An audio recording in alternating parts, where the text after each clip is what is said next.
Kumusta ka ngayon? Okey ba naman kumbaga ngayon sa buhay?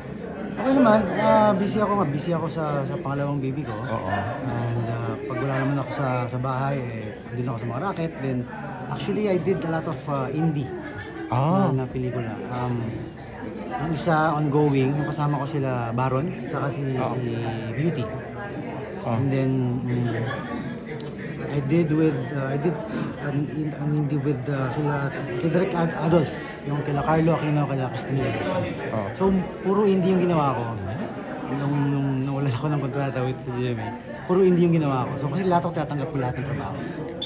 Kinukuha ka rin sa mga speaking engagements? May mga ganun Once din? pa lang once pa lang naman. Sa school. Oo. So, hindi ko in-expect na... Ano school to?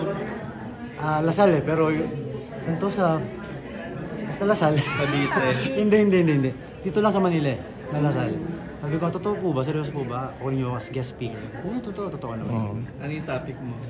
Wala lang, parang nagbigay lang po ako ng advice sa mga kabataan, sa mga gusto mag-artista, kung ano yung buhay sa showbiz, ganun.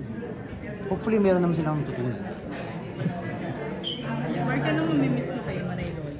Ay, siyempre yung walang prenong bibig ni nanay. Kahit nasan si nanay, kung pag meron siyang gusto sabihin sa'yo, kahit nasan kayong lugar, sasabihin niya yan.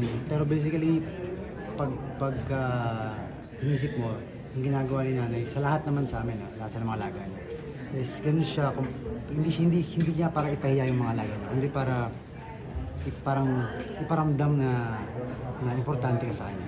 Ito dapat yung gawin niyo, ito para sa future niyo, hindi naman para sa akin. Diba? Tsaka, siyempre, ano na yun si nanay, kumbaga, haligin na ng showbiz siya. So, alam niya yung ginagawa. Kasi siya nagtanggol sa'yo, di ba? Nung nagsayaw ka sa bar. Ganun naman si nanay, pagtanggol ako, tapos hindi. Pagtanggol ako, hindi. Ganun naman kami. Pero gusto niya kasi sa'yo, makita kang okay. Yun naman yung point niya naman. Siyempre, si nanay, may mga, alam mo yan, para magulang. Gusto na magulang sa'yo, maging okay ka for your future. Yung anak naman, siyempre hindi niya naman ma-explain sa nanay niya, Nay, okay ako, ito yung gusto ko, ganun. Siyempre gusto lang ng nanay na parang, secured yung future. Yun naman talaga lagi niya sinasabi. Yeah.